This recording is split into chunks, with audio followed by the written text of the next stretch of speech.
Minutes now. Never believe someone who tries to convince you that he has found the secret of happiness. He's a liar, he's a charlatan. That does not exist. There is not something like the secret of happiness. There are very much ways to find your own happiness, and everyone has to find his own way. In fact, I don't like smileys. I get sick of smileys.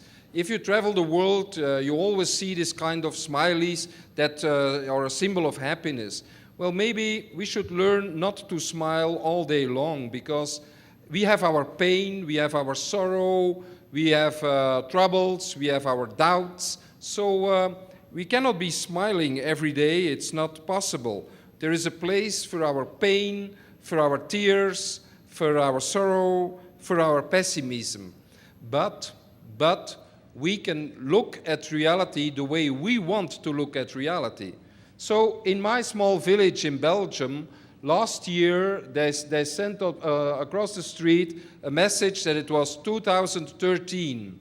I don't know whether you can read what I see when I come out of the city. I read Eros. So this is a much nicer thing to think about. Then it would become the year of Eros for me. And the other people come from the other side, they just see 2013. This is what happiness is about. You cannot change reality most of the time, but you can change the way you look at reality. In positive psychology, we call this reframing. You can reframe the things, the way you look at things. And this is your choice. So maybe not everything is in our hands. You cannot be happy for 100% all day long. It will be parts of it, maybe 50%. And some parts of our happiness we can change, but not everything of it. I'll ask you a question. Please have a moment in your mind in which you were happy. Just, you have 10 seconds, all of you, to imagine a moment in your life that you felt happy. Must not be a great moment, just a small moment in your life that you said, well, that was a moment I felt happy. Do you all cooperate? Are you there? You all have a moment of happiness in your life? Take a picture of that in your mind. Just take a small picture of a moment of happiness in your life. You all have that one? Now I'm going to give 4 characteristics of your happy moment, and you count how much you recognize in your happy moment, okay? There we go. The first thing is, it has not cost very much money. If that is true, you count 1. Second thing is, it was a kind of surprise. You had not expected this. It's out of routine. The third thing is, you are not alone on your picture. There are other people on your picture, and when you're alone, you think about other people, and that makes you happy. The fourth thing is, you get some kind of appreciation, an applause, a kiss. Someone says that you have been doing something good, some kind of positive feedback. Now please count, how many of these 4 characteristics do you recognize in your happy moment? 1, 2, 3, or 4? You've got it? Put up your hands if you recognize 2 or more of these characteristics in your happy moment. 2 or more. Have a look around. Thank you very much. If I'm traveling the world from Africa to Moscow, from Bangkok to Canada, and I have an audience of 1,000 people, 900 of them will say, these are the elements I recognize in my happy moment. Why do we do always the opposite? If we know that this is what makes us happy, why do we look for thinking that we can buy some new iPad, cross the border to America, buy a new iPad, come back, think we have become happier? Why if surprise is something that makes us happy, why do we always do the same kind of things? If other people are so important, why have we become this individualistic society? And if positive feedback is so important, why are we in fact always criticizing people? It is the positive feedback that makes us happy and that makes us grow. So, in fact, I've told everything what we know about happiness. It's not for sale, It's a kind of wonder in your life. You open your eyes, there are other people involved, and positive feedback is the most important thing that makes people grow. So, traveling the world, I've written a book that's called The World Book of Happiness. And quite a lot of people in the audience have contributed to this. I'm very glad that you're here. José Luis de Vega and other people, Robert Biswas-Diener. I asked 100 professors from 50 different countries to explain in 1,000 words what we know about happiness. Not what we believe, but what we know about happiness. So what we can try to use in our ordinary life. And quite a lot of books. We have spread 50,000 books for free in Belgium on happiness. And worldwide it has been translated in 12 languages now as a message to the world. And yesterday the Spanish version has been published. There are some copies there. We only have a few with us. But El Libro del Mundo de Felicidad is in Spanish since yesterday. So I'm very glad to be here and to talk about what we really find, what knowledge is, what we know about happiness. And the main thing that positive psychology, this is a new book, the main thing that positive psychology is doing research on is not the question. We have been focusing on for 100 years. How can we reduce suffering? But maybe we can ask another question. And the better question for psychology is, how can we improve happiness? This is more interesting. It's not only more fun, but it will broaden our knowledge about happiness. And so we can improve happiness not only for ourselves, but also for other people. Because happiness is always combined with society. You cannot be happy on your own. It's always spreading for other people as well. So I don't like that song, "Don't worry, be happy, don't worry, be happy." I made buttons saying all over, "Do worry, be happy." That means that you can be worrying, and there is something to worry about in your country as well. There is this corruption, and you should take care of that. But there are so many other things that you can focus on that can make it that you are happy as well. So I'll take you to 5 encounters I had the last years with people who have learned me a lesson. I've learned a lesson from them. This is the European president. He's living in Belgium, and he has given the book to all world leaders as a New Year's gift. 200 world leaders, Barack Obama, Vladimir Putin, they have all got the book with a message of him. And the message, I quote 2 lines. "I know that the cynics will immediately dismiss these proposals as naive. We know there is always some cynicism around when you're talking about happiness. There are the cynical people. What does a cynical person say? A cynical person say, look at me, how intelligent I am, that I can kill all passion in 30 seconds, what's burning in your heart. This is the easiest way. The second quote is, positive thinking is not for dreamers. It's not naive. It's not because you have a dream that you are a dreamer. So I was glad to address 1,000 young people together with Kofi Annan. And he taught me another lesson. He said, well, please never give up your dream. Don't only start from your talents and from the things you don't know or you don't have. Start from your dream. And how do you turn dreams into goals? Just by adding a verb to it. Come into action.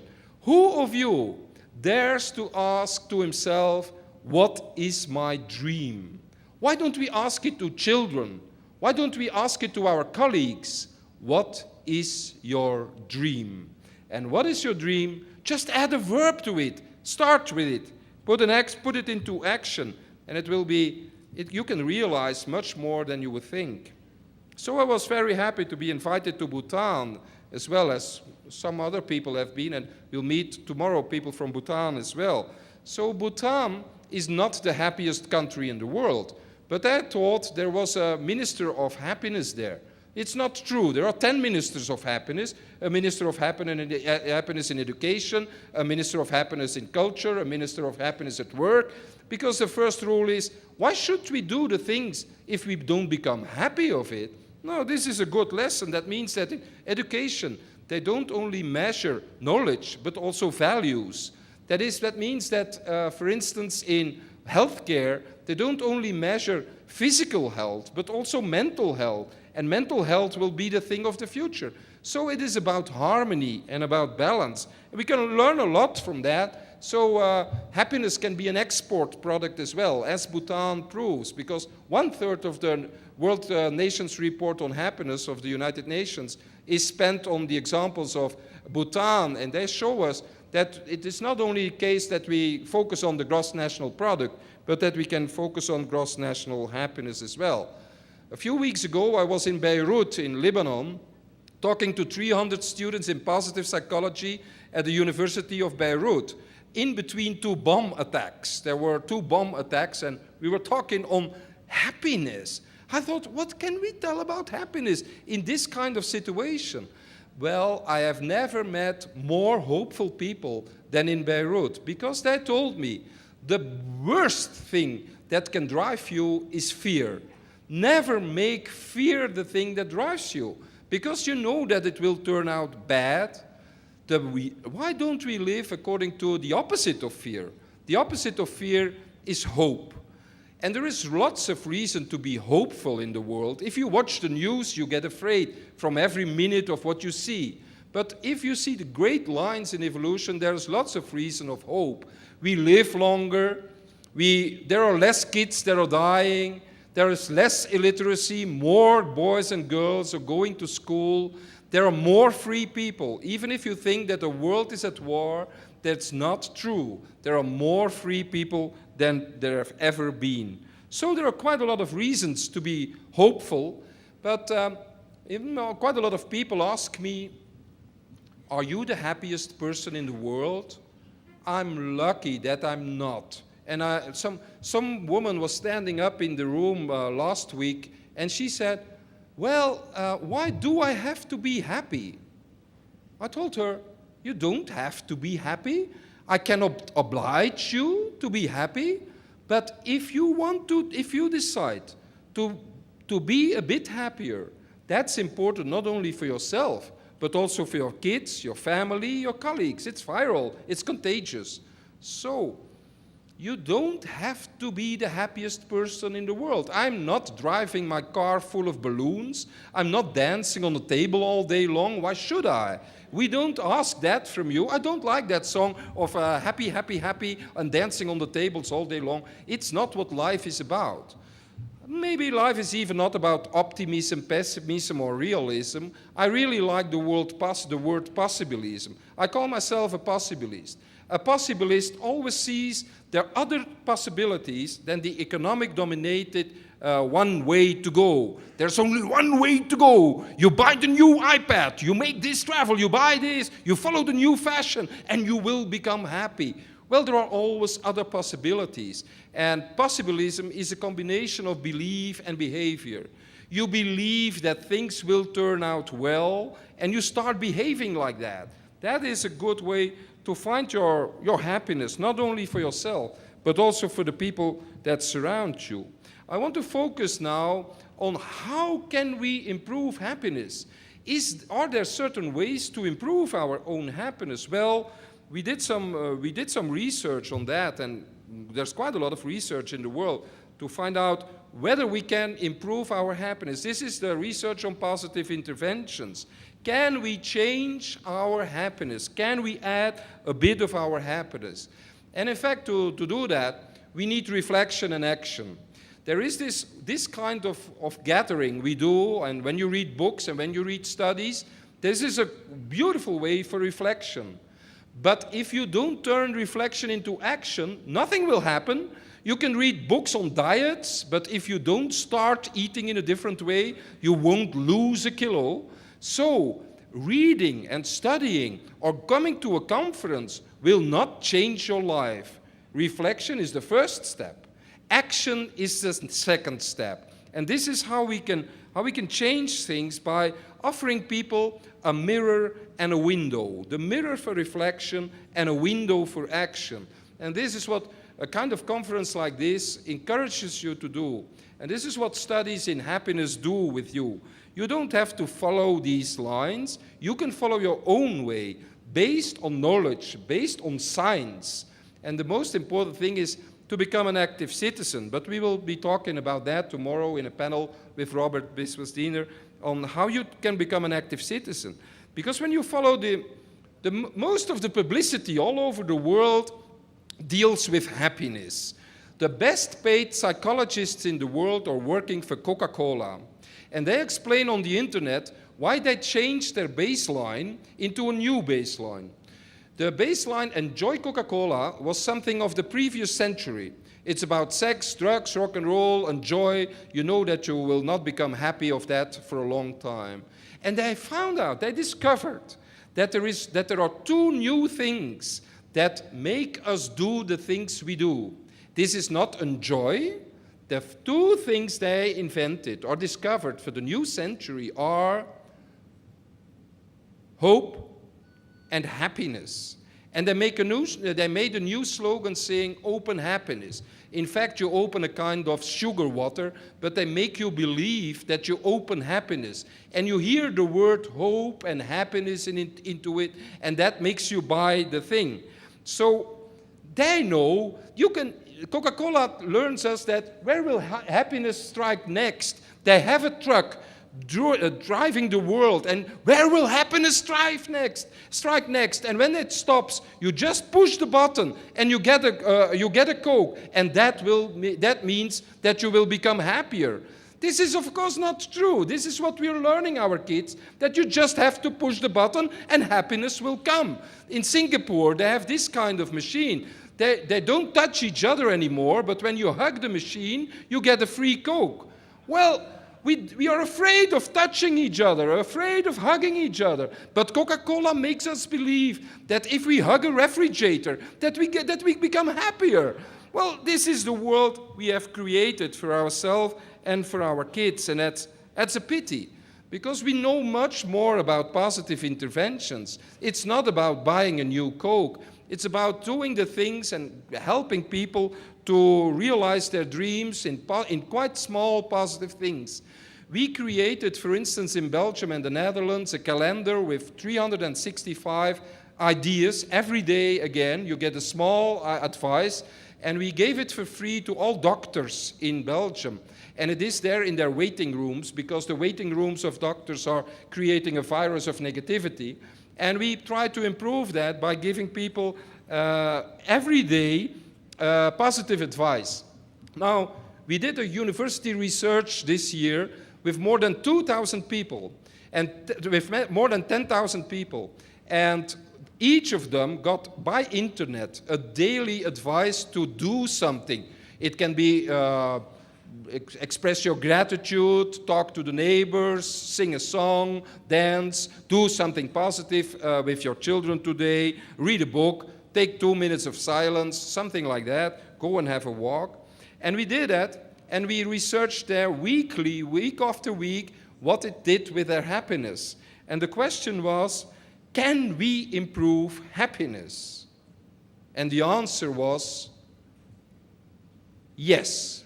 We can improve happiness. By small interventions, we can explain this graph in detail, but the answer is yes, we can improve happiness. By daily interventions, small interventions. And most people had a good feeling. Just by doing something kind every day, something positive, because it made them focus on the positive things instead of the stress of ordinary life. So 40% said my perception of life has changed. I started to reflect on my life. I'm on a happier way now. And you see all these interventions, they grow up even for those who were in the control group, and after 1 month, we gave them the final advice, and even their happiness was improving enormously. So what did we find out? That there is no influence on age, gender, education, family situation, whether you're rich or poor, whether you're man or woman, it doesn't matter. Low results, and we can predict that for perfectionism, it's rather difficult to become happy. To be happy and to become happier. The more perfectionist you are, the more difficult it is to become happy. The more anxious you are, the more avoiding.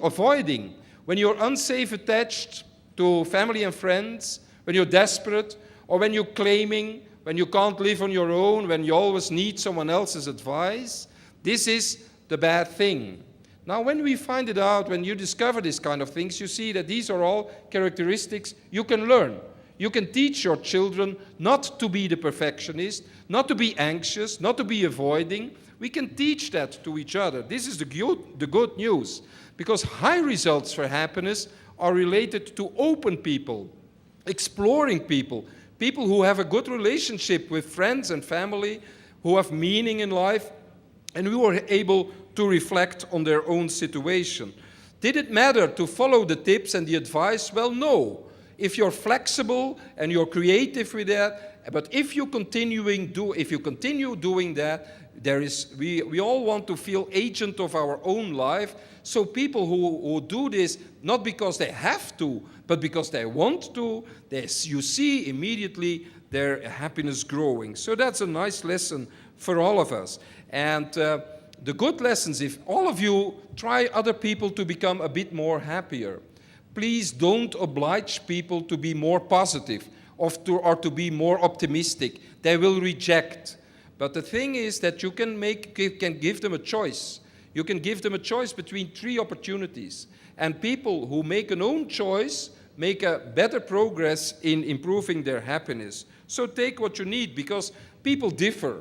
You are different from me and me. We are all different. So we should be very aware of not to improve, not to give the same advice to everybody. People differ, but people can change. And this is the good news, because it works like presents. You pick out something, a good intervention, a good idea, some help, some positive feedback, a kiss, a positive idea. Well, it works, and it's not only about fun. It's about what is the choice you make in your life? What's the direction you're going? For the short term or for the long term? For your own profit or for happiness? And you don't have to see the whole staircase to take the first step. You can do something.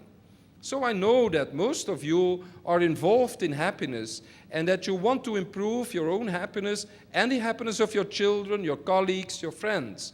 I want to give you now some ideas, what we do in Belgium and the Netherlands, and maybe you can pick out something that inspires you what to do, because it's just for you.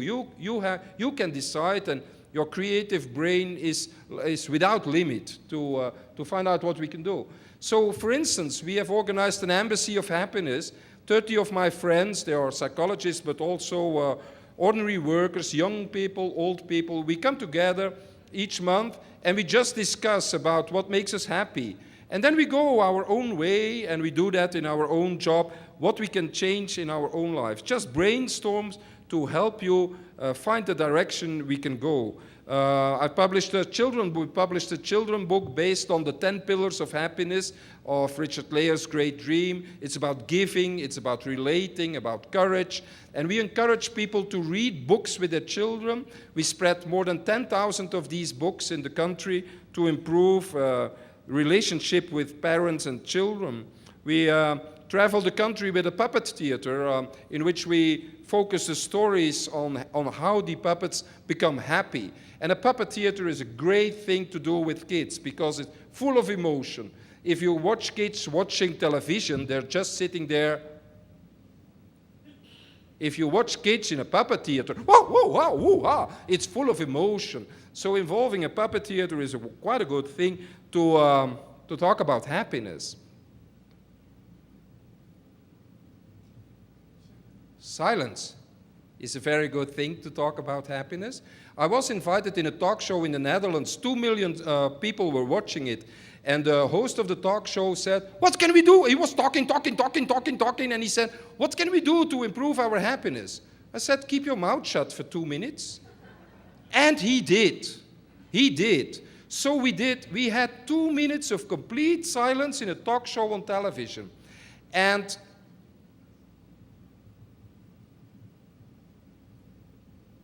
this is 4 seconds. Can you imagine what 2 minutes is on national television? There were people who phoned to the television that they had woke up because there was silence on television. This is the opposite world, of course. You should wake up because there is noise. but we are completely not used anymore to be in silence. Silence is something else than keeping your mouth shut. Silence is high quality of attention. We should learn this. We should learn this, to be in nature, to be together, to feel safe together.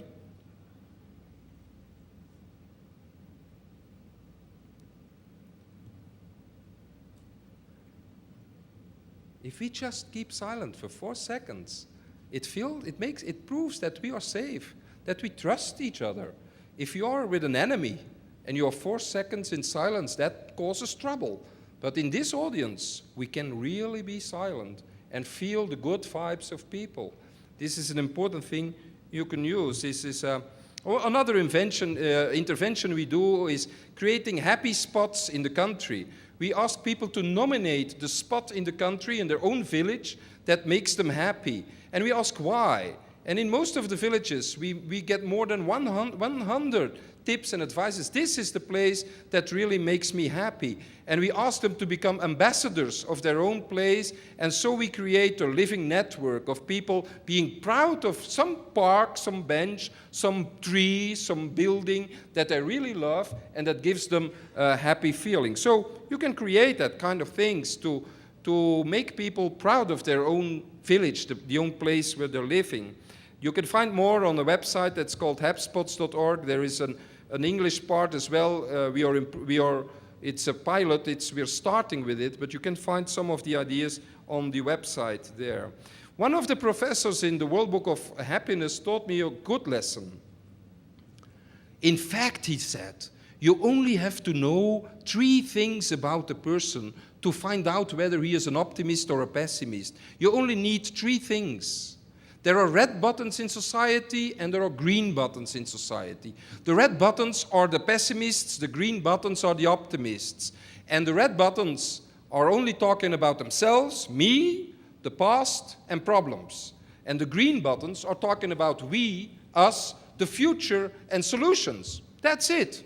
You can immediately see someone, whether he's a green button or a red button, he's talking about himself, about the past, and about problems. And the red button that's the red button. And the green button is talking about we, the future, and solutions. And this works really like a virus. We inspire each other with optimism and with pessimism. And what you focus on is what you get. If you focus on the problems, you get the problems. If you focus on the solutions, you get the solutions. So there is in fact no reason not to become an optimist. Optimism has only benefits. Optimists live longer, they're more successful in their studies, in sports, in friendship. There is no reason not to become an optimist. And then we can go for a movement for happiness. In positive citizens, you can encourage people to be a positive citizen. You can go for positive journalism. I have a team of 35 people working with me in Belgium on positive journalism. And it really exists, you know. It's not about the good news show, but human people are more than what we see in the media on conflicts and disaster. You can go for positive parents who have positive children. Children are good imitators. Children are very good imitators. They really imitate everything.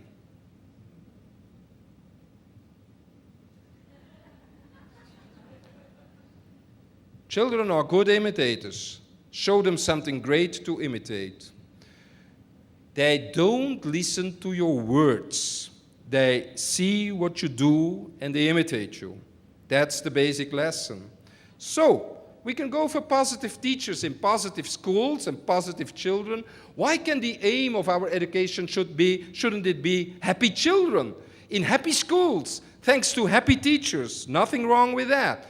Curiosity is a very good instrument to become more happy. Why do we always give the best grades to students who have the best answers? We should give the best grades to students who have the best questions. That's the curious thing. That's the curious kid. That will be the happy one in the end. So you cannot say to someone, be positive, but you can say to someone, be open. And the one thing we have to learn, people, is to connect with each other. People learn more, feel better or healthier when they are in circles, when we connect to people, when we see each other's eyes. We don't learn something in classrooms that are looking like this. It's hard for you to learn something on a conference like this because you only see the backs of people. I see your eyes, but you only see the backs. When you sit in a circle, you see the eyes of people, and that really makes you happy. So we can go for positive managers, positive doctors, and go for a longer life. We all live longer.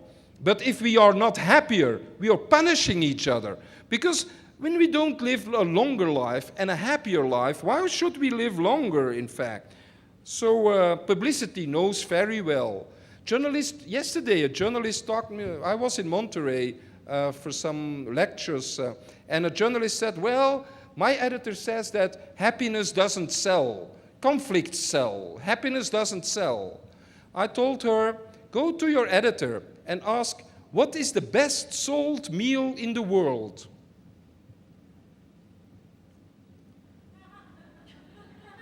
It's Happy Meals. Don't tell me that happiness doesn't sell. Of course happiness sells well. And publicity knows very well. It's always a symbol of the smile that's in the successful brands. Would you buy this if it would look like this?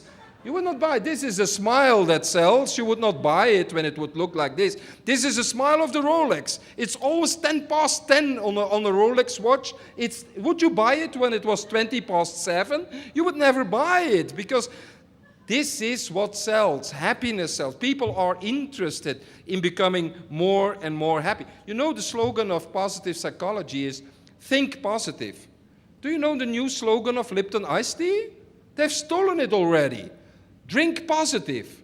How can you drink positive? You can think positive, but they steal it because they know that think positive, hope and happiness are the things that makes us do the things we want to do. But in fact, we forget it in ordinary life. I'm going to finish with a good test we did on the Olympic Games. We found out, we asked people, and we did a research on who is the happiest person on the Olympic Games. Is that the winner of the gold medal, the winner of the silver medal, or the winner of the bronze medal? What do you think? What do you think? Make up your mind. Make up your mind. Don't shout, make up your mind. Have you made up your mind? Who is the happiest person on the Olympic Games? Who thinks the gold medal? Put up your hand. Put up your hand. Only 5? Who thinks the silver medal? Only 3? Who thinks the bronze medal? Most of you? Okay. I'll tell you the truth. The research is rather clear about this. It's rather clear about this.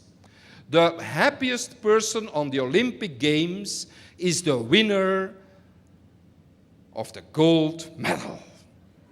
Well, well, well. Of course. When you set yourself goals and step by step you realize your goals and at the end you get the applause of the world, that makes you happy. Of course. The problem is that this happiness will not last very long because there is someone else who will win another medal, and that makes you unhappy. The thing that is proved by this research is that the second happiest on the Olympic Games is not the winner of the silver medal. If happiness would be something objective, the winner of the silver medal should be the second happiest. But that's not true. He is only as happy as the 7th and the 8th. The second happiest person on the Olympic Games is the winner of the bronze medal. Why? The silver medal, as you see it over here, she even doesn't want to show her medal. She's not proud of it. And she can only think of, my God, I should have got this 1 centimeter, this 1 second better. And she compares to the winner.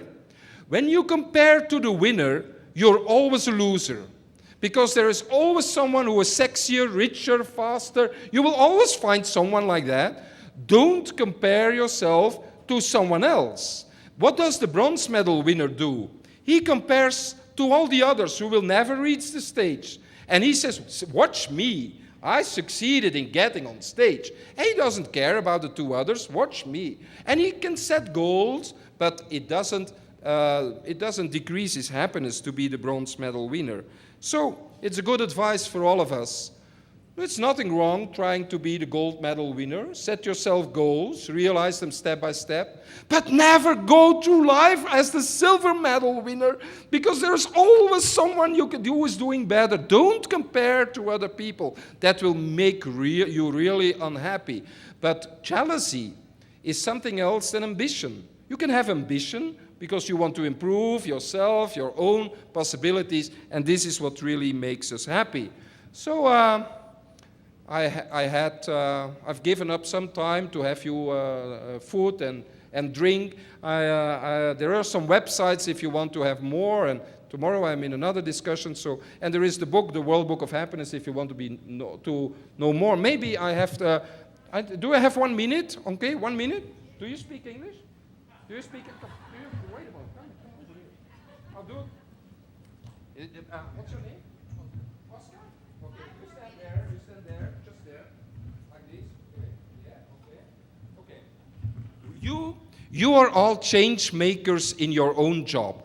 I'm gonna make him move now. I'll do certain things.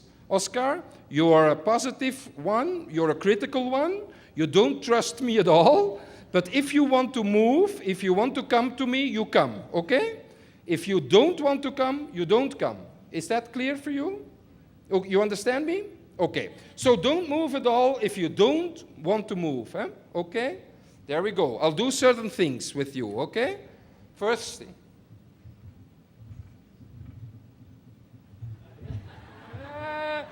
He doubts.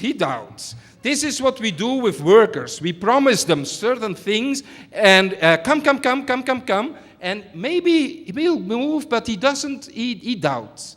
There is a second thing. Wait a moment. If you don't want to move, don't move, huh? Okay?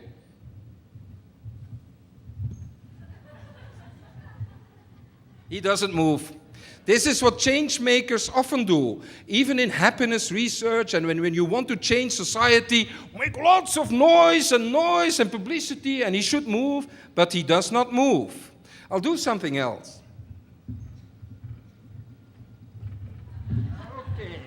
Okay.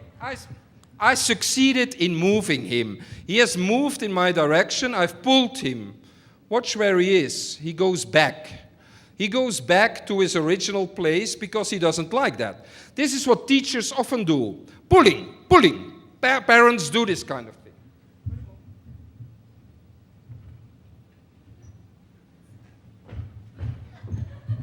This is what we are very good in.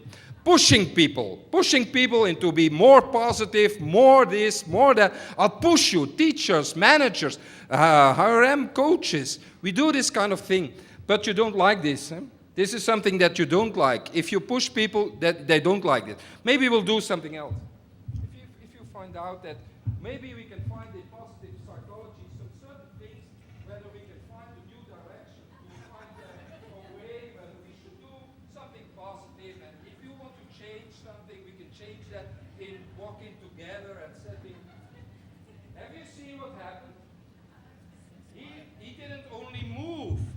We made a 360 and we started laughing. I didn't push, I didn't pull, but we did a turn, we moved.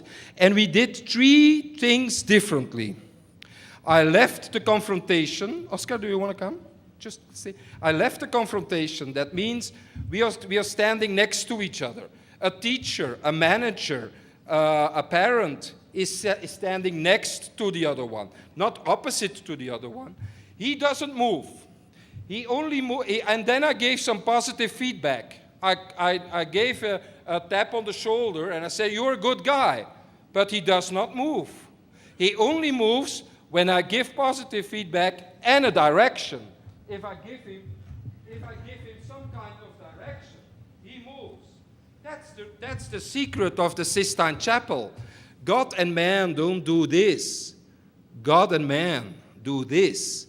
They give structure and freedom. Not only freedom, but freedom and structure. Not only structure, but also the other thing. So when you want to change people, don't push, don't pull. There are other ways to do it. Giving positive feedback, giving some direction, setting some goals together. Give him an applause. He did a very good thing. Thank you very much. Because the last thing... The last thing, in fact, I want to tell you is the biggest discovery in mankind is, according to me, a telescope. Before we had invented the telescope, we had to watch all the stars together. But now we have the telescope, and we can focus. And a pessimist focuses on all the problems that are there, and paralyzed by fear, he cannot even come into action. But an optimist focuses on all the opportunities, the adventures, and driven by hope, he comes into action. A pessimist focuses on who he is. An optimist focuses on who he might become. I wish you a very good telescope for the rest of your life. Thank you very much.